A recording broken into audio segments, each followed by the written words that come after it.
ಮೊದಲನೇದ್ದು ಯಾವ ಮಠಾಧೀಶರು ಈಗ ನನಗೆ ತಿಳಿದ ಮಟ್ಟಿಗೆ ಅವರು ಸರಿಯಾಗಿ ಮಠಾಧೀಶರಾಗಿ ಉಳಿದಿಲ್ಲ. ಸತ್ತವರ ಬಗ್ಗೆ ಮಾಹಿತಿ ಹೇಳೋ ಏಜೆಂಟ್ರನ್ನಿಟ್ಟು ಒಂದು ವ್ಯವಹಾರ ಮಾಡಾಕತ್ತಾರೆ. ಈಗ ಎಲ್ಲ ಮಠಾಧಿಪತಿಗಳು ಚೆನ್ನಾಗಿ ಕ್ರಾಫ್ಟ್ ಇಡಾಕತ್ತಾರೆ. ಎಲ್ಲದಕ್ಕೂ ವಿವಾದ ಅದಾವೆ, ವಿವಾದಾತೀತ ಮಠಗಳೇ ಇಲ್ಲ.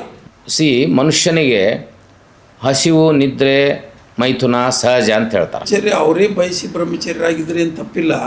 ಬ್ರಹ್ಮಚರ್ಯ ಮನುಷ್ಯರಿಗೆ ಹೇಳಿ ಮಾಡಿಸಿದ್ದಲ್ಲ. Sex force is very very very strong in human mind. ಯಾಕೆ ರೇಪ್ ಅಕ್ಕವ ಅಂತಂದರೆ ಅದಕ್ಕೆ ಮುಖ್ಯ ಕಾರಣ ಅಷ್ಟು ಸ್ಟ್ರಾಂಗ್ ಇರ್ತದೆ. ಮಠಗಳೇ ಯಾಕೆ ಬೇಕು ಅನ್ನೋ ಪ್ರಶ್ನೆನೂ ಒಂದು ಈಗ ಚರ್ಚೆ ಆಗಬೇಕು ಅಂತೀನಿ ನಾನು. ಮಠಾಧಿಪತಿಗಳ ಅವಶ್ಯಕತೆ ಬಹಳ ಕಡಿಮೆ ಆಗಿದೆ ಈಗ. ಅದಕ್ಕೆ ಬೇರೆ ಬೇರೆ ಹಾದಿ ಹುಡುಕಾಡಾಗಿದ್ದಾರೆ. ದಲಿತರಿಗೆ, ಕೆಳವರ್ಗದವರಿಗೆ ಮಾಡುವ ಅಪಮಾನ, ಅದನ್ನು ಕಸೋಳು ಮಾಡುವ ಪ್ರಯತ್ನ. ನೀವು ನಮ್ಮ ಕೆಟಗರಿ ಕಸೋಳಾಕತ್ತೀರಿ ಅನ್ನುವ ಹೋರಾಟವನ್ನು ಈ SC/ST ಜನ ಮಾಡಿದ್ರಂದರೆ ಈ ಸ್ವಾಮಿಗಳೆಲ್ಲ ಗುಡ್ಡ ಸೇರ್ತಾರೆ.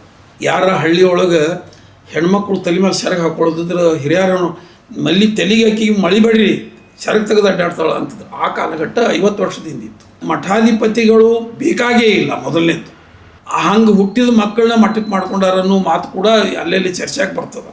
ಮದುವೆ ಮಾಡಿ ಮಠಗಳನ್ನು ಮಾಡೋದು ಅಥವಾ ಮಠಗಳೇ ಬೇಡ ಅನ್ನೋ ವಿಚಾರವನ್ನು ಒಂದು ಚರ್ಚೆ ಆಗಬೇಕು. ಜಾತಿಯನ್ನು ಮುಖ್ಯವಾಗಿಟ್ಕೊಂಡು ನಡೆಯುವ ಹೋರಾಟಗಳು ನಿಲ್ಲಿಸಬೇಕು. ಬ್ರಹ್ಮಚರ್ಯವನ್ನು ಫೋರ್ಸಿಬಲ್ ಕಂಟ್ರೋಲ್ ಮಾಡ್ಕೊಂಡು ಹೊಂಟು ಮನುಷ್ಯನ ಮಾನಸಿಕ ಸ್ವಾಸ್ಥ್ಯ, ಅವನ ಆಲೋಚನೆಗಳು, ಜನಪರ ನಿಲುವು ಎಲ್ಲನೂ ವ್ಯತ್ಯಾಸ ಆಗಿಬಿಟ್ಟಿರ್ತಾನವ. ಮಠದಲ್ಲಿ ಇರುವವನು ಸ್ವಾಮಿಯಾಗಿರುವುದಿಲ್ಲ. ಒಂದು ಕಾಡು ಮೃಗವಾಗಿ, ಕ್ರೂರ ಪ್ರಾಣಿಯಾಗಿಯೇ ಇರ್ತಾನೆ. ಅವನು ನಾವು ಸ್ವಾಮಿ ಅಂತ ಹೊಂಟಿರ್ತೀವಿ, ಅವೊಬ್ಬ ಆಸಾಮಿಯೇ ಆಗಿರ್ತಾನೆ. ರಾಜಕಾರಣಿಗಳಿಗೆ ಇವ್ರು ಬದ್ಮಾಸರು ಅನ್ನೋದು 100% ಗೊತ್ತಿರ್ತದೆ.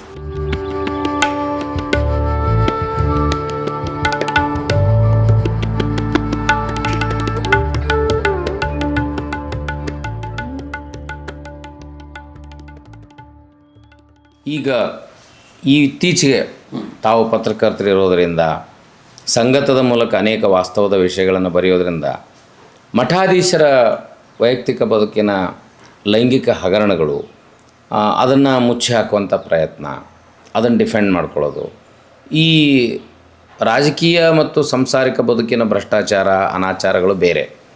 ಆದರೆ ಮಠಗಳು ಮತ್ತು ಮಠಾಧೀಶರಿಂದ ನಾವು ಭಾಳ ಗಂಭೀರವಾದದ್ದನ್ನು ನಿರೀಕ್ಷೆ ಮಾಡ್ತೀವಿ. ಈ ಸಿಸ್ಟಮ್ ತಮಗೇನು ಅನ್ನಿಸ್ತದೆ ಮತ್ತು ಇದು ಹೇಗೆ ಏನು ಅದನ್ನು ಹೇಳ್ಬೇಕಂತಂದ್ರೆ, ನನಗೆ ಮುಖ್ಯವಾಗಿ ಧರ್ಮ ಭಾಳ ಕಾಡಿದೆ ಈ ದೇಶ, ಜನರನ್ನು ಕಾಡ್ತದೆ. ಅದು ಯಾಕೋ ಅಷ್ಟೊಂದು ಅದ್ರ ಬಗ್ಗೆ ಬಹಳ ಮಂದಿಗೆ ಧರ್ಮದ ನಂಬಿಕೆ ಭಾಳ ಅದ ರೀ. ಈ ಧರ್ಮದ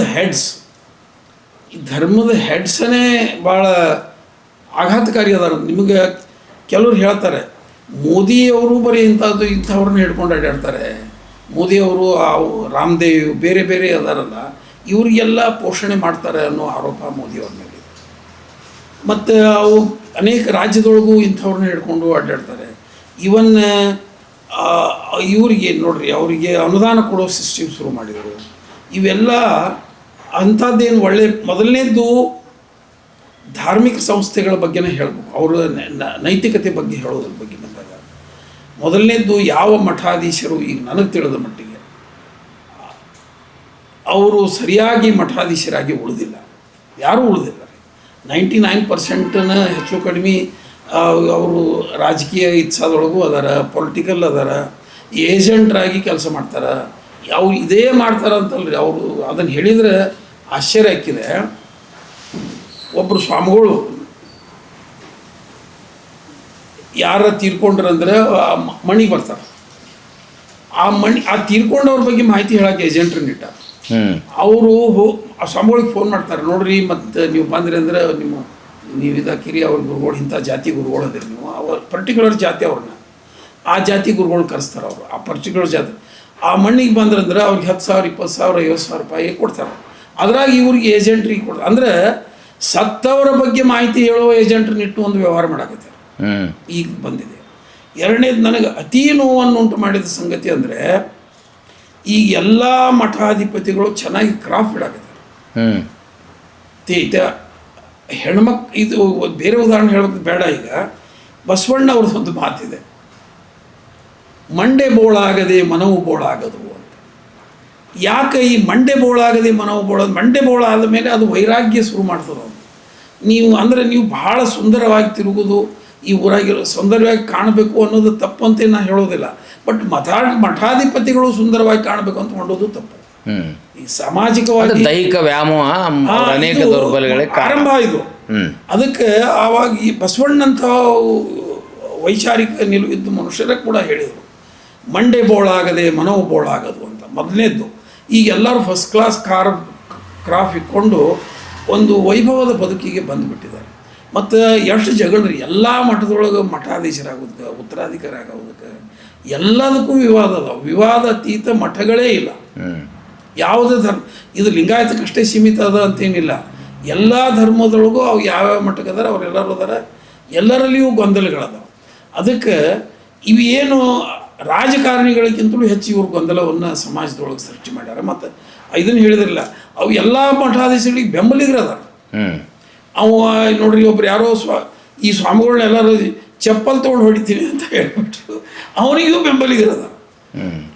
ಅಂದರೆ ಇಂತಿಂಥ ಬೆಂಬಲಿಗರು ಅದು ತಪ್ಪಂತರ ನಾವು ಹೇಳಬೇಕಲ್ಲ. ನೀವು ಹಿಂಗೆ ಮಾತಾಡಿದ ತಪ್ಪಂತ ಹೇಳುವ ಸೂಕ್ಷ್ಮತೆಯನ್ನು ನಾವು ಕಳ್ಕೊಂಡ್ರೆ ಅವ್ರ ಬಗ್ಗೆ ಗೌರವ ಇಟ್ಕೋರಿ, ಅವ್ರ ಬೆಂಬಲಿಗರಾಗ್ರಿ. ನೀವು ಹಿಂಗೆ ಮಾತಾಡಿದ ತಪ್ಪು ಅಂತ ನಾವು ಸಮಾಜದಾಗ ಹೇಳಿದ್ರೆ ಮತ್ತು ನೈತಿಕತೆಯ ಪ್ರಶ್ನೆ ಎಲ್ಲಿ ಬಂತು? ಅದಕ್ಕೆ ಏನಾಗ್ಯದಂದ್ರೆ, ಹಣ ಕೊಟ್ಟು ಅವರು ಬೆಂಬಲಿಗನ ಇಟ್ಕೊಳಕತ್ತಾರೆ. ಈಗ ಅವ್ರದ್ದೇ ಒಂದು ಪಡೆ ಅದ, ಇದು ಇಲ್ರಿ ಇವ್ರು ಹಿಂಗಿಲ್ಲ, ಇವ್ರು ಭಾಳ ಇದ್ದದಾರ, ಅವ್ರ ಊರಾಗ ಬರೋಕ್ಕೆ ಪ್ರವೇಶ ನಾವು ನಿರ್ಬಂಧಿಸ್ತೀವಿ ಅಂದ್ರೆ ನಾವು ಒಳಗೆ ಬಿಡ್ತೀವಿ ಅಂತ. ನಡೆಯಬೇಕಾದ ಹೋರಾಟ ನಡೀತಾ ಇಲ್ಲ. ಜನರ ಕಲ್ಯಾಣಕ್ಕಾಗಿ, ಜನರ ಉನ್ನತಿಗಾಗಿ, ಚಲೋ ಸಾಲಿ ಮಾಡೋಕೆ, ಚಲೋ ನೀರಾವರಿ ಮಾಡೋಕೆ, ಚಲೋ ಕೈಗಾರಿಕೆ ಕಟ್ಟೋಕೆ ಹೋರಾಟ ನಡಿಬೇಕು. ದೇಶದ ಉನ್ನತಿಗೆ ಅವು ನಡೀದೇ ಇಲ್ಲ. ಈ ಸ್ವಾಮಿಗಳ ಹೋರಾಟ ನಡೀತಾವ, ಏನು ಮಾಡೋದು? ಈ ಮಟ್ಟಕ್ಕೆ ಸರಿ. ಲೈಂಗಿಕ ಹಗರಣದ ವಿಷಯ ಬಂದಾಗ ಮಠಾಧೀಶರಿಗೆ ಬ್ರಹ್ಮಚಾರಿಗಳಾಗ್ರಿ, ಮದುವೆ ಇಲ್ಲದೆ ಇರ್ರಿ ಅಂತ ನಮ್ಮ ಧರ್ಮ ಸಿದ್ಧಾಂತಗಳಲ್ಲಿ ಹೇಳಿಲ್ಲ. ಇದು ಸನ್ಯಾಸ. ಯಾಕಂದ್ರೆ ನಾವು ವೇದ ಪುರಾಣ ಕಾಲಗಳಲ್ಲಿ ಋಷಿಮುನಿಗಳ ಬಗ್ಗೆ ಓದ್ತೀವಿ ಸರ್. ಅವ್ರು ಯಾರೂ ಬ್ರಹ್ಮಚಾರಿಗಳಾಗಿರಲಿಲ್ಲ. ಋಷಿಮುನಿಗಳಿಗೆ, ದೇವಾನ ದೇವತೆಗಳಿಗೆ ಹೆಂಡತಿಯರಿದ್ದರು. ಈ ಕಾನ್ಸೆಪ್ಟ್ ಎಲ್ಲಿಂದ ಬಂತು? ಇದು ಉಂಟು ಮಾಡಿರುವ ಗೊಂದಲ ಇದೆಯಲ್ಲ, ಇದು ಭಾಳ ಅಪಾಯಕಾರಿ. ಬ್ರಹ್ಮಚರ್ಯ ಕಡ್ಡಾಯ ಆಗಿದ್ದರಿಂದಲ್ಲ ಸರ್. ನಾನು ಮಠಾಧೀಶರು ತಪ್ಪು ಅಂತ ಹೇಳ್ತಾ ಇಲ್ಲ. ಮನುಷ್ಯನಿಗೆ ಹಸಿವು, ನಿದ್ರೆ, ಮೈಥುನ ಸಹಜ ಅಂತ ಹೇಳ್ತಾರೆ. ಭಾಳ ಸಹಜವಾಗಿದ್ದರೆ ಪ್ರತಿರೋಧವಾಗಿ ನೀವು ಆ ವ್ಯಕ್ತಿನ ವಯಸ್ಸಿನಲ್ಲಿ ತಡೆ ಹಿಡೀರಿ ಅಂದ್ರೆ ಹೆಂಗೆ? ಬ್ರಹ್ಮಚರ್ಯ ಅವರೇ ಬಯಸಿ ಬ್ರಹ್ಮಚರ್ಯರಾಗಿದ್ದರೆ ಏನು ತಪ್ಪಿಲ್ಲ. ಆದರೆ ಅದನ್ನು ಒಂದು ಫೋರ್ಸಿಬಲ್ ಅಂತ ಏನು ಬ್ರಹ್ಮಚರ್ಯದ ಸಿಸ್ಟಮ್ ಅದ, ಈ system it self is A wrong. ಇದು ಸಿಸ್ಟಮ್ ಏನು ಸರಿಯಾದ ಸಿಸ್ಟಮ್ ಅಲ್ಲ. ಮೊದಲನೇದ್ದು, ಬ್ರಹ್ಮಚರ್ಯ ಮನುಷ್ಯರಿಗೆ ಹೇಳಿ ಮಾಡಿಸಿದ್ದಲ್ಲ, ಪ್ರಕೃತಿಗೆ ವಿರುದ್ಧವಾಗಿ ಅಲ್ಲ. ಅದು ಇರೋದು ತಪ್ಪು ಕೂಡ ಅಲ್ಲ. ಆರೋಗ್ಯಪೂರ್ಣ ಮನುಷ್ಯನ ಮನಸ್ಸಿನಲ್ಲಿ ಆ ಭಾವನೆ ಇದ್ದೇ ಇರ್ತದೆ. ಇಲ್ಲ ಅಂತ ಹೇಳ್ತಿದ್ರೆ ಅವ್ನು ಸುಳ್ಳು ಹೇಳ್ತಾನೆ ಅಂತ ಅರ್ಥ. ಸುಳ್ಳು ಹೇಳ್ತಾನೆ ಒಂದು, ಇಲ್ಲ ಅವ ಶಂಡ್ ಇರಬೇಕು ಅಂತ. ಇಲ್ಲ, ಹಂಗೇನು ಇರುವುದಿಲ್ಲ. ಈ ಪ್ರಿಟೆಂಡ್ಸ್ ಆಸ್ ಎ ಜೆಂಟಲ್ಮನ್. ಆ ಜೆಂಟಲ್ಮನ್ ಪ್ರಿಟೆಂಡೆನ್ಸ್ ಇರ್ಬೋದು, ಆದರೆ ಮನದ ವಾಂಛೆ ಹೋಗಿರೋದಿಲ್ಲ. ಅದು ಭಾಳ ಕಡಿಮೆ ಮಂದಿಗೆ ಇರ್ಬೋದು. 99% ಮಂದಿಗೆ ಇದು ಸಹಜ ಗುಣ. ಇದು ಒಂದು ಸೌಂದರ್ಯ ಇದ್ದದ್ದನ್ನು ನೋಡುವುದು, ರುಚಿಯಾದದ್ದನ್ನು ತಿನ್ನುವುದು, ಮತ್ತು ಈ sex it's A human phenomena. ಇಲ್ಲ, ಇನ್ಸ್ಟಿಂಕ್ಟ್ಸ್, ನ್ಯಾಚುರಲ್ ಇನ್ಸ್ಟಿಂಕ್ಟ್ಸ್. ಅವನ್ನ ನೀವು ಅದರಾಗ ಈ sex force is very very very strong in human mind. ಯಾಕೆ ಮನುಷ್ಯ ಬಲಾತ್ಕಾರ ಮಾಡ್ತಾನೆ, ಯಾಕೆ ರೇಪ್ ಅಕ್ಕವ ಅಂತಂದರೆ ಅದಕ್ಕೆ ಮುಖ್ಯ ಕಾರಣ ಅಷ್ಟು ಸ್ಟ್ರಾಂಗ್ ಇರ್ತದೆ. ಹ್ಯೂಮನ್ ಸೆಕ್ಸ್ದ ಸ್ಟ್ರಾಂಗ್ನೆಸ್ಸು ಭಾಳ ಭಾಳ ಸ್ಟ್ರಾಂಗ್ ಇರ್ತದೆ ಅಂತ ಹೇಳ್ತಾರೆ. ಐತೆ ಅದಕ್ಕೆ ಅದು ಇವ್ರನ್ನ ಫೋರ್ಸೇಬಲ್ ಮೊದಲು ಹಂಗೆ ವಿವಾಹಿತರನ್ನು ಮಾಡೋದನ್ನೇ ಒಳ್ಳೆಯದು ಅನ್ನಿಸ್ತದೆ. ಮಠಗಳೇ ಯಾಕೆ ಬೇಕು ಅನ್ನೋ ಪ್ರಶ್ನೆನೂ ಒಂದು ಈಗ ಚರ್ಚೆ ಆಗಬೇಕು ಅಂತೀನಿ ನಾನು. ಮಠಗಳ ಅವಶ್ಯಕತೆ ನಿಜವಾಗಿಯೂ ಮೊದಲು ಇತ್ತು. ಮೊದಲು ಮಠಗಳು ಎಜುಕೇಷನ್, ನಾನು ಬೋರ್ಡಿಂಗ್ದಾಗಿದ್ದೆ, ಸಾಲಿ ಕಲ್ತವನು ಐತೆ. ಮಠದ್ದು ಧಾರವಾಡ ಮುರುಘಾ ಮಠದಲ್ಲಿ ಇದ್ದೆ. ಅವ್ರು ಭಾಳ ಚೆನ್ನಾಗಿ ಆ ವ್ಯವಸ್ಥೆನೂ ಇತ್ತು ಅವಾಗ. ತಿಳಿತೆ. ಈಗ ಏನು ಅವಶ್ಯಕತೆ ಇಲ್ಲ, ಎಲ್ಲ ಸರ್ಕಾರ ಎಲ್ಲ ವ್ಯವಸ್ಥೆ ಮಾಡಿದೆ. ಈಗ ಮಠಗಳು ಬೋರ್ಡಿಂಗ್ ಮಾಡೋದು ತಮ್ಮ ಇದಕ್ಕೆ ಕೆಲವ್ರು ಮಾಡೋರಿಗೆ ತಕರಾರು ಮಾಡಾಕತ್ತಾರೆ. ಈಗ ಭಕ್ತರು ಯಾಕೆ ಮಾಡಾಕತ್ತೀರಿ, ಏನ್ದಾಗದ ಸರ್ಕಾರ ಮಾಡ್ಯಾರಲ್ಲ, ನೀವು ಯಾಕೆ ಫೋರ್ಸಿಬಲ್ ಮಾಡಬೇಕು ಅಂತ ಮಾಡಾಕತ್ತೀರಿ ಅಂತ. ಎಲ್ಲ ಮಗುವಿಗೆ ನಾವು ಹಾಸ್ಟೆಲ್ ಎಲ್ಲ ವ್ಯವಸ್ಥೆ ಆಗಿಬಿಟ್ಟದ್ರಿ. ಇರ್ತೀವನ್ನ ಅವರಿಗೆ. ಈಗೇನು ಅವ್ರಿಗೆ ಮಠಾಧಿಪತಿಗಳ ಅವಶ್ಯಕತೆ ಭಾಳ ಕಡಿಮೆ ಆಗಿದೆ. ಈಗ ಅದಕ್ಕೆ ಬೇರೆ ಬೇರೆ ಹಾದಿ ಹುಡುಕಾಡಾಕತ್ತಾರೆ. ಅವು ಇದನ್ನು ಮಾರಿದ್ದೀವಿ, ಏನು ಒಬ್ರು ಯಾರೋ ಮಾರ್ತಾರೆ, ಆಕಳು ಉಚ್ಚಿ ಗೋಶಾಲೆಗಳನ್ನು ಮಾಡ್ತಾರೆ. ಇಲ್ಲ, ಗೋಶಾಲೆ ಮಾಡ್ತಾರೆ ಅಡ್ಡಿ ಇಲ್ಲ. ಗೋವಿನ ಉಚ್ಚಿ ಮಾರ್ತೀವಿ, ಆ ಸಗಣಿ ಒಳಗೆ ಈ ಗುಣ ಅದ, ಇದು ಇಂಥ ಆಹಾರ ಆರೋಗ್ಯಕ್ಕೆ ಒಳ್ಳೆಯದದ, ಆಹಾರಗಳನ್ನು ಇದನ್ನು ಹಿಂಗೆ ಏನೇನೇನೇನೋ ಹಣ ಗಳಿಸೋದಕ್ಕೆ ಮಾರ್ಗಗಳನ್ನು ಹುಡುಕಿ ಅವ್ರು ವ್ಯಾಪಾರಕ್ಕೆ ಕುಳಿತುಬಿಟ್ಟಾರೆ. ವ್ಯಾಪಾರಕ್ಕೆ ಕುಳಿತ ಅಂತಂದರೆ ವ್ಯಾಪಾರ ಅಂದರೆ ಲಾಭದ ವಿಷಯನೇ ಇರ್ತದೆ. ಅಲ್ಲಿ ಸರ್ವಿಸ್ ಅನ್ನೋದು ಇರೋದಿಲ್ಲ. ವ್ಯಾಪಾರ ಅಂದ್ಕೊಳ್ಳೆ ನ್ಯಾಚುರಲಿ ಮೋಸವಾಗಿಬಿಡ್ತದೆ. ವ್ಯಾಪಾರದ ಜೊತೆಗೆ ರಾಜಕಾರಣ ಬೇರೆ. ಸ್ವತಃ ನೋಡಿ, ಒಬ್ಬ ಮಠಾಧೀಶರಿಗೆ ಧಾರ್ಮಿಕ ನಾಯಕರು ಯಾವ ಪಕ್ಷಕ್ಕೂ ಯಾವ ಪಾರ್ಟಿ ಪಂಗಡಗಳಿಗೆ ಇರಬಾರ್ದು. ಆದರೆ ಇವರು ನಮ್ಮ ಸಮಾಜದವರ ಮಂತ್ರಿ ಮಾಡುವಂಥ ಸಾರ್ವಜನಿಕವಾಗಿ ಹೇಳುವಷ್ಟರ ಮಟ್ಟಿಗೆ ಮುಜುಗರದ ಘಟನೆ ನಮ್ಮ ರಾಜ್ಯದಲ್ಲಿ ನಡೆದು ಬಿಡ್ತೀವಿ ಸರ್. ಏನದು ಮೊದಲೇದು ಇವು ಏನು ಆ ಜಾತಿಗೊಂದು ಬಂತ್ರಿ ಅದು ಅಲ್ಲ. ಆ ಜಾತೀಯತೆಯನ್ನು ಗಟ್ಟಿಯಾಗಿ ಉಳಿಸುವ ಕೆಲಸ ಹೊರತಾಗಿ ಜಾತಿ ನಿರ್ಮೂಲನ ಆಗಲಿಲ್ಲ. ಮತ್ತು ಅವ್ರ ತಲೆಯೊಳಗೆ ಒಂದು ಏನಾರ ಒಂದು ಹಾಕಿಬಿಡ್ತಾರೆ, ನಿಮಗೆ ಇಂಥದ್ದು ಕ್ಯಾಟಗರಿ ಕೊಡಿಸ್ತೀವಿ, ಇಂಥದ್ದು ಕ್ಯಾಟಗರಿ ಕೊಡಿಸ್ತೀವಿ. ಅವು ವೈಜ್ಞಾನಿಕವಾಗಿ ಇರೋದಿಲ್ಲ ತಿಳಿಯುತ್ತೆ. ಮತ್ತು ಅದು ಎಲ್ಲಕ್ಕಿಂತಲೂ ನೀವು ಇಂಥ ಕ್ಯಾಟಗರಿ ಕೊಡಿಸ್ತೀವಿ ಅಂತ ಮುಂದುವರಿದ ಜಾತಿಯವ್ರಿಗೆ ಹೇಳೋದು. ಇನ್ನೊಂದು ಹೇಳಬೇಕಾದದ್ದು ಮಾತ್ರ, ಮುಂದುವರಿದ ಜಾತಿಗಳಿಗೆ ನಾವು ಇಂಥದ್ದು ಕೊಡಿಸ್ತೀವಿ ಅಂತ ಹೇಳೋದು ದಲಿತರಿಗೆ, ಕೆಳವರ್ಗದವ್ರಿಗೆ ಮಾಡುವ ಅಪಮಾನ, ಅದನ್ನು ಕಸೋಳು ಮಾಡುವ ಪ್ರಯತ್ನ. ಅವ್ರು ಇನ್ನೂ ಸಿಟ್ಟಿಗೆದ್ದು ಹೋರಾಟಕ್ಕೆ ತಯಾರಾಗಿಲ್ಲ. ಅವರು ಒಂದು ವೇಳೆಗೆ ಈಗ ನಾವು ಬರೀ ಅವ್ರನ್ನ ಮಂದಿರದಾಗ ಬಿಟ್ಟಿಲ್ಲ, ಇಂಥ ಸಣ್ಣ ಪುಟ್ಟ ಹೋರಾಟ ಮಾಡಾಕ್ತಾರೆ. ನೀವು ನಮ್ಮ ಕ್ಯಾಟಗರಿ ಕಸೋಳಾಕತ್ತೀರಿ ಅನ್ನುವ ಹೋರಾಟವನ್ನು ಈ SC/ST ಜನ ಮಾಡಿದ್ರಂದರೆ ಈ ಸ್ವಾಮಿಗಳೆಲ್ಲ ಗುದ್ದ ಸೇರ್ತಾರೆ. ಇವ್ರ ವಿರುದ್ಧ ಇದು ಅವ್ರ ವಿರುದ್ಧನೇ ಇದು ಹೋರಾಟ. SC/STಗಳ ವಿರುದ್ಧ ಹೋರಾಟ. ನೀವು ಕೇಳಾಕತ್ತೀರಿ ಬರೋಬರಿಪ್ಪ, ನೀವು ಹೇಳಾಕತ್ತೀರಿ ನಮ್ಮ ಸೌಲಭ್ಯ ಕೇಳ್ತೀವಿ ಅಂತ. ಹೌದು, ಯಾರ್ದು ಸೌಲಭ್ಯ ಕೇಳಾಕತ್ತೀರಿ ಅಂದರೆ ಅವ್ರ ಕಸದ ನೀವು ಕೊಡಬೇಕಾಗಿದೆ. ಯಾಕಂದ್ರೆ ಒಂದು ರೊಟ್ಟಿ ಒಳಗೆ ಪಾಲ ಕೊಡಬೇಕು. ಇಟ್ಸ್ 100ನ್ಯಾಗ they have to divide and give. ಈಗ ನಿಮಗೆ ಒಂದು 12% ಇದ್ದದ್ದನ್ನು 16 ಮಾಡಬೇಕಾಗಿದ್ರೆ ಅದನ್ನು ಯಾರ್ದಾರ 2% ಕಡಿಮೆ ಮಾಡೇ ನಿಮಗೆ ತೆಗೆದು 4 ಕೊಡ್ಬೇಕು. 4 ಕಡಿಮೆ ಮಾಡೇ ನಿಮ್ಗೆ 4 ಕೊಡ್ಬೇಕು. ಅವರು ಯಾರ್ದು ಕಡಿಮೆ ಮಾಡ್ತೀರಿ ಅವ್ರಿಗೆ ಅನ್ಯಾಯ ಏನಾಗಿರ್ತದೆ. ನಿಜವಾಗಿ ಅವ್ರು ಕೆಳವರ್ಗದವ್ರು ಇರ್ತಾರೆ. ಇದು ಎಲ್ಲ ಕಲ್ಪನೆ ಆಗಬೇಕಾಗಿದೆ ಈಗ ಜನರೊಳಗೆ. ಅಂದರೆ ನಾ ಅದನ್ನು ಭಾಳ ಸೀರಿಯಸ್ ಕೊಟ್ಟು ಹೇಳಬೇಕು ಅನ್ನೋದಂದರೆ, ಅದು ದಲಿತರ ವಿರುದ್ಧ ನಡೆಯುವ ಹೋರಾಟಗಳಿವು. ನಾವು ಕ್ಯಾಟಗರಿ ಕೊಡಿಸ್ತೀವಿ ಅನ್ನೋ ನಡೆಯುವ ಹೋರಾಟಗಳು ದಲಿತರಿಗೆ SC/ST ಸಮಾಜದವರ ವಿರುದ್ಧ ನಡೆಯುವ ಹೋರಾಟ ಅಂತ ಅದು ಕಲ್ಪನೆ ಬರಬೇಕು ನಮಗೆ. ಸರ್, ಸಾಮಾಜಿಕ ಜಾಲತಾಣಗಳಲ್ಲಿ, ಮಾಧ್ಯಮದಲ್ಲಿ ಈ ಥರದ ಘಟನೆಗಳು ಬಂದಾಗ ನಾವು ಒಂಥರ ಸ್ಮಶಾನ ವೈರಾಗ್ಯ ಥರ ಚರ್ಚೆ ಮಾಡ್ತೀವಿ. ನಂತರ ಈ ವಿಷಯನ ಡ್ರಾಪ್ ಮಾಡಿಬಿಡ್ತೀವಿ. ಈಗ ಇದು ಭಾಳ ಎಲ್ಲ ಧರ್ಮಗಳಲ್ಲಿ ಅತಿರೇಕಕ್ಕೆ ಹೋದಾಗ, ಲೈಂಗಿಕ ಹಗರಣಗಳ ಅತಿರೇಕಕ್ಕೆ ಹೋದಾಗಲೂ ನಾವು ಸುಮ್ಮನೆ ಅದನ್ನು ಏನೂ ಆಗಿಲ್ಲ ಅಂತ ಪ್ರಿಟೆಂಡ್ ಮಾಡೋದು ಅಥವಾ ಅದನ್ನು ಮುಚ್ಚಾಕೋ ಪ್ರಯತ್ನ ಮಾಡೋದಿದೆಯಲ್ಲ, ಇದು ಒಟ್ಟಾರೆ ಸಾಮಾಜಿಕ ಸ್ವಾಸ್ಥ್ಯವನ್ನು ಹಾಳು ಮಾಡ್ತದೆ. ಸೊ ನಾವು ಆ ಥರದ ಒಂದು ಮರು ಚಿಂತನೆಗೆ ಒಳಪಡಿಸೋದು ಯಾಕೆ ಸರ್? ಮರುಚಿಂತನೆ ಭಾಳ ಅವಶ್ಯ ಅಂತ ಅನ್ನಿಸ್ತದೆ. ನಿಮ್ಮ ಪ್ರಶ್ನೆ ಭಾಳ ಸರಿಯಾದ. ಯಾಕಂದ್ರೆ ರೀ, ಈ ಕಾಲಘಟ್ಟದೊಳಗೆ ಚೇಂಜ್ ಆದ ಕಾಲಘಟ್ಟದೊಳಗೆ ನಾವು ವೈಜ್ಞಾನಿಕವಾಗಿ ಬಹಳಷ್ಟು ಪ್ರೋಗ್ರೆಸ್ ಆಗಿದೆ. ಒಂದು ಕಾಲಘಟ್ಟ ಇತ್ತು, ಏನು ನಂಬಿಕೆ ಇತ್ತು ಅಂತಂದರೆ ಹೆಣ್ಮಕ್ಳೆಲ್ಲ ತಲೆ ಮೇಲೆ ಸೆರಗು ಹಾಕೊಂಡು ಅಡ್ಡಾಡಬೇಕು ಅನ್ನೋ ಒಂದು ನಂಬಿಕೆ ಇತ್ತು. ಅವಾಗ ಸೆರಗು ತೆಗೆದು ಅಡ್ಡಾಡ್ತಿರ್ಬೇಕು. ಯಾರ ಹಳ್ಳಿಯೊಳಗೆ ಹೆಣ್ಮಕ್ಳು ತಲೆ ಮೇಲೆ ಸೆರಗು ಹಾಕೊಳ್ಳೋದಿದ್ರೆ ಹಿರಿಯರನ್ನು ಮಲ್ಲಿ ತಲೆಗೆ ಹಾಕಿ ಮಳಿಬೇಡ್ರಿ, ಸೆರಗು ತೆಗೆದು ಅಡ್ಡಾಡ್ತಾಳೆ ಅಂತಂದ್ರೆ ಆ ಕಾಲಘಟ್ಟ 50 ವರ್ಷದ ಹಿಂದಿತ್ತು. ಈಗ ಯಾರೂ ಸೆರಗು ಹಾಕೊಳ್ಳೋದಿಲ್ಲ. ಬದಲಾವಣೆಗೆ ಬಂದೀವಿ ನಾವು. ಮದುವೆಯೊಳಗೂ ಭಾಳ ಬದಲಾವಣೆಗೆ ಬಂದೀವಿ. ಬಹಳ ಜಾತಿಯ ನಿಷ್ಠುರತೆಗೆ ಉಳಿದಿಲ್ಲ. ಅದಕ್ಕೆ ಈ ಮಠಾಧಿಪತಿಗಳು ಬೇಕಾಗೇ ಇಲ್ಲ. ಮೊದಲನೇದು ಅವಶ್ಯಕತೆ ಇಲ್ಲ. ಅವು ಗುಡಿಗಳದಾವ, ಅಲ್ಲಿ ಅಟ್ಟು ಹೋಗಿ ಬರ್ತಾರೆ, ಪೂಜಾರಿ ಅದ್ರ ಹೋಗಿದ್ರೆ ಹೋಗಲಿ, ಅದು ಏನು ಅವಶ್ಯಕತೆ ಇಲ್ಲ. ಅದಕ್ಕೆ ಅದೆಲ್ಲಕ್ಕಿಂತಲೂ ಅವ್ರಿಗೆ ಮಠಾಧೀಶಗಳು ಬೇಕಾಗಿದ್ದರೆ ಅವ್ರ ಮದುವೆಯ ಮಠಾಧೀಶಗಳನ್ನ ಮಾಡೋ ಸಿಸ್ಟಮ್ ಕೆಲವು ಸಮಾಜದೊಳಗೆ ಐತೆ. ಆ ಪರಿಪಾಠವನ್ನು ಯಾಕಂತಂದರೆ ಬ್ರಹ್ಮಚಾರಿ ಅಂತೂ ಇರೋಕ್ಕಾಗಲಿಲ್ಲ. ನಾನು ನೋಡಿದ್ದು ನನ್ನ ಬದುಕಿನಲ್ಲಿ, ನಾನು ಸಣ್ಣವಿದ್ದಾಗೂ ನೋಡಿ, ನಾನು ಆ ಹಳ್ಳಿಯೊಳಗಿದ್ದ ಮಠಾಧಿಪತಿಗಳೂ ಅವ್ಯವಹಾರ ಇದ್ದು. ಅವರು ಇನ್ನೇನು ಆವಾಗ ಈ ಮಾಧ್ಯಮಗಳು ಅದು ಇದ್ದಿರಲಿಲ್ಲ, ಒಪ್ಕೊಂಡಿರ್ತಿದ್ರು. ಮಠದೊಳಗೆ ಅಡುಗೆ ಮಾಡೋರನ್ನ ಇಟ್ಕೊಂಡಂಗೆ ಮಾಡೋದು, ಇದನ್ನ ಇಟ್ಕೊಂಡಂಗೆ ಮಾಡೋದು, ವಿಧವೆಯನ್ನ ಇಟ್ಕೊಂಡಂಗೆ ಮಾಡಿದ್ದು ನಾನು ಬಹಳಷ್ಟು ಕಡೆ ನನ್ನ ಗಮನಕ್ಕೆ ಆಗೂ ಬಂದದ, ತಿಳಿದದ್ದು ನನಗೆ. ಅದಕ್ಕೆ ಆಗಿನವ್ರದ್ದು ಪ್ರಚಾರ ಆಗಿಲ್ಲ. ಆಗೂ ಮಠಾಧೀಶರು ಹಿಂಗೆ ಇದ್ದರು, ಈಗೂ ಹಿಂಗೆ ಅದಾರ. ಕೆಲವ್ರ ಬಗ್ಗೆ ಆರೋಪ ಇದೆ. ಏನದ ಅಂದರೆ ಹಂಗೆ ಹುಟ್ಟಿದ ಮಕ್ಕಳನ್ನ ಮಠಕ್ಕೆ ಮಾಡ್ಕೊಂಡಾರನ್ನೋ ಮಾತು ಕೂಡ ಅಲ್ಲೆಲ್ಲಿ ಚರ್ಚೆಗೆ ಬರ್ತದೆ. ಅದೇನೇ ಇರಲಿ, ಅದಕ್ಕೆ ಸಾಧ್ಯ ಇದ್ದರೆ ಮಠಾಧಿಪತಿಗಳು ವಿವಾಹಿತರನ್ನಾಗಿ ಮಾಡಿ ಮಠಾಧಿಪತಿಗಳನ್ನು ಮಾಡೋ ಅದು ಸಿಸ್ಟಮ್ ಮಾಡಬಹುದು. ಮಾಡಿದರೆ ಅಟ್ಲೀಸ್ಟ್ ಇಂಥ ಗೊಂದಲಗಳು ಸ್ವಲ್ಪ ಕಡಿಮೆ ಆಗಬಹುದು ಅಂತ.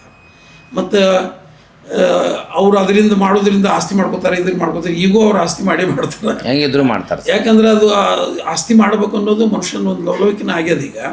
ಅದಕ್ಕೆ ನೀವು ಮದುವೆ ಮಾಡಿ ಮಠಗಳನ್ನು ಮಾಡೋದು ಅಥವಾ ಮಠಗಳೇ ಬೇಡ ಅನ್ನೋ ವಿಚಾರವನ್ನು ಒಂದು ಚರ್ಚೆ ಆಗಬೇಕು. ಮತ್ತು ಜಾತಿಯನ್ನು ಮುಖ್ಯವಾಗಿಟ್ಕೊಂಡು ನಡೆಯುವ ಹೋರಾಟಗಳು ನಿಲ್ಲಿಸಬೇಕು. ನಿಮಗೆ ನಿಜವಾಗಿ ಅನ್ಯಾಯ ಆಗಿದ್ದರೆ ಹೋರಾಟ ಮಾಡಿರಿ. ನಿಮಗೆ ಅನ್ಯಾಯ ಆಗದೆ ಸುಮ್ಮನೆ ಪೊಲಿಟಿಕಲ್ ರೀಸನ್ಸ್ ಮಾಡೋದು, ಆ ಜನರ ಕಡೆ ಚಂದ ಎತ್ತಕ್ಕೆ ಮಾಡೋದು ಯಾಕೋ ಅಷ್ಟು ಒಂದು ಹಿಂಸೆ ಅನ್ನಿಸ್ತದೆ ನನಗೆ. ಯಾಕಂದರೆ ಈ ಒಂದು ವಾರದಲ್ಲಿ ಸರ್ ಅಂಥ 2-3 ಘಟನೆಗಳನ್ನು ನಾವು ಸೋಷಿಯಲ್ ಮೀಡಿಯಾದಲ್ಲಿ ನೋಡಿ ಭಾಳ ನಡೆದು ಒಮ್ಮೆ ನಾವು ಈ ಕುರಿತು ಮಠಾಧೀಶರಿಗೆ ಪ್ರಶ್ನೆಯನ್ನು ಮಾಡಿದ್ವಿ, ಈ ವ್ಯವಸ್ಥೆ ಇರಬೇಕಾ ಬೇಡ ಅಂತ. ಇಲ್ಲ, ಬ್ರಹ್ಮಚರ್ಯ ಸಾಧ್ಯತೆ ಇದೆ ಅಂತ ಹೇಳಿದಾಗ ನಾವು ಖಾಸಿಯಾಗಿ ಹೇಳ್ತೀವಿ, ಬ್ರಹ್ಮಚರ್ಯ ಅನ್ನೋದು ಸಾಧ್ಯ ಇಲ್ಲ, ಮೈಥುನ ಇಲ್ಲದೆ ಮನುಷ್ಯ ಬದುಕೋಕ್ಕಾಗಲ್ಲ ಅಂತ. ಹಾಗಿದ್ಮೇಲೆ ಅದು ಸಾಧ್ಯ ಇಲ್ಲ ಅಂದಮೇಲೆ ಒತ್ತಡದಿಂದ ಒಂದು ಆ ವಾತಾವರಣನ ಕ್ರಿಯೇಟ್ ಮಾಡಿ ಸಾಮಾಜಿಕ ಸ್ವಾಸ್ಥ್ಯವನ್ನು ಯಾಕೆ ಹಾಳು ಮಾಡಬೇಕು ಅನ್ನುವಂಥ ಒಂದು ಅಭಿಪ್ರಾಯ ಸಾಮಾನ್ಯರಲ್ಲಿ ಮೂಡ್ತಾ ಇದೆ ಸರ್. ಆಗ ತಾವು ಹಿರಿಯರಾಗಿ ಅನುಭವದಲ್ಲಿ ಮತ್ತು ಬದುಕನ್ನು ಕಂಡ ರೀತಿಯಲ್ಲಿ ಹೇಳೋದಾದರೆ ಇದನ್ನು ಯಾವ ರೀತಿ ನಾವು ಮುಂದುವರಿಸ್ಕೊಂಡು ಅವರು ಬ್ರಹ್ಮಚರ್ಯ ಸ್ವಾಮಿ ಇರಬೇಕು ಅಂದರೆ ಅವನು ನಾಳೆ ಸಮಾಜ ಇದು ಒಂದೇ ಅಲ್ಲ, ಅವನ ಥಿಂಕಿಂಗು ಕೂಡ ಸರಿಯಾಗಿ ಇರುವುದಿಲ್ಲ. ಅವ ಬ್ರಹ್ಮಚರ್ಯವನ್ನು ಫೋರ್ಸಿಬಲ್ ಕಂಟ್ರೋಲ್ ಮಾಡ್ಕೊಂಡು ಹೊಂಟು ಮನುಷ್ಯನ ಮಾನಸಿಕ ಸ್ವಾಸ್ಥ್ಯ, ಅವನ ಆಲೋಚನೆಗಳು, ಜನಪರ ನಿಲುವು ಎಲ್ಲನೂ ವ್ಯತ್ಯಾಸ ಆಗಿಬಿಟ್ಟಿರ್ತಾನವ. ಅವೊಂದು ಕ್ರೂರ ಮೃಗವಾಗಿ ಮಠದೊಳಗಿರ್ತಾನೆ. ನಾವು ಅವನು ಏನು ತಿಳ್ಕೊಂಡಿವಿ, ಗುರು ಅಂತ ತಿಳ್ಕೊಂಡಿವಿ. ಅವಿವಾಹಿತ ಸ್ವಾಮಿ ಮಠದಲ್ಲಿ ಅವ ಸ್ವ ಇಚ್ಛೆಯಿಂದ ಸ್ವಾಮಿ ಆಗಿದ್ದರೆ ಅಥವಾ ಅದನ್ನು ಎಕ್ಸೆಪ್ಟ್ ಮಾಡಿಕೊಂಡು ಅದನ್ನೇ ಮಾಡಬೇಕು ಅಂತ ಹೋಗಿದ್ರೆ ಅದು ಬೇರೆ. ಅವ ಯಾವುದೋ ಬೇರೆ ಬೇರೆ ಕಾರಣಕ್ಕೆ ಹೋಗಿದ್ದ ಅಂದರೆ ಅವ ಖಂಡಿತವಾಗಿ ಇದೊಂದು ಸ್ವಲ್ಪ ನಿಷ್ಠುರ ಅನಿಸಬಹುದು. ಮಠದಲ್ಲಿ ಇರುವವನು ಸ್ವಾಮಿಯಾಗಿರುವುದಿಲ್ಲ, ಒಂದು ಕಾಡು ಮೃಗವಾಗಿ ಕ್ರೂರ ಪ್ರಾಣಿಯಾಗಿಯೇ ಇರ್ತಾನೆ. ಯಾವರ ಮೇಲೆ ಯಾವ ರೀತಿ ದಾಳಿ ಮಾಡ್ತಾನೆ ಗೊತ್ತಾಗೋದು. ಅವ ಬೇರೆ ಬೇರೆ ಮಗ್ಗಲದಿಂದ ಅದು ಹಣ ಗಳಿಸುವ ಮಾರ್ಗ ಆಗಿರ್ಬೋದು, ಅವ್ಯವಹಾರ ಆಗಿರ್ಬೋದು. ಆದರೆ ಅವನು ನಾವು ಸ್ವಾಮಿ ಅಂತ ಹೊಂಟಿರ್ತೀವಿ, ಅವ ಒಬ್ಬ ಆಸಾಮಿಯೇ ಆಗಿರ್ತಾನೆ. ಅದಕ್ಕೆ ಇದನ್ನು ಎಚ್ಚರಿಕೆಯಿಂದ ತಿಳ್ಕೊಬೇಕು ನಾವು. ಯಾಕಂದರೆ ಅದನ್ನು ಮಾನಸಶಾಸ್ತ್ರದ ಮೂಲಕವೂ ಅವನ್ನ ನಾವು ಅರ್ಥ ಮಾಡ್ಕೋಬೇಕು. ಸ್ವಾಮಿ ಆ ಕಾಲಘಟ್ಟದೊಳಗದೀವಿ, ಹಂಗೆ ಬದಲಾವಣೆ ಬರಬೇಕು ಅಂತ ಅನಿಸ್ತು. ಅವ್ರ ಜೊತೆ ರಾಜಕಾರಣಿಗಳು ಬೇರೆ ಶಾಮೀಲಾಗಿಬಿಡ್ತಾರೆ. ರಾಜಕಾರಣಿಗಳಿಗೆ ಇವ್ರು ಬದ್ಮಾಸರು ಅನ್ನೋದು 100% ಗೊತ್ತಿರ್ತದೆ ಎಲ್ಲ ರಾಜಕಾರಣಿಗಳಿಗೆ. ಯಾಕಂದ್ರೆ ಜಗತ್ತು ಅಡ್ಡಾಡ್ತಾರೆ ಅವ್ರಿಗೆ ತಿಳುವಳಿಕೆ ಇದೆ. ಈಗ ಮೋದಿಯವರು ಸ್ವಾಮಿಗಳಿಗೆ ಬೆಂಬಲ ಕೊಡ್ತೀವಿ ಅಂತ ಹೇಳಿದೆ ನಾನು ಈಗ. ಆದರೆ ಮೋದಿಯವರಲ್ಲಿ ವೈಜ್ಞಾನಿಕ ಮನಸ್ಸು, ಯಾಕಂದ್ರೆ ಜಗತ್ತೆಲ್ಲ ಅಡ್ಡಾಡ್ತಾರೆ ಅಂದ್ರೆ ಎಲ್ಲ ತಿಳುವಳಿಕೆ ಇರ್ತದೆ ಅವ್ರಿಗೆ, ಭಾಳ ಪರ್ಫೆಕ್ಟ್ ಇರ್ತಾರೆ.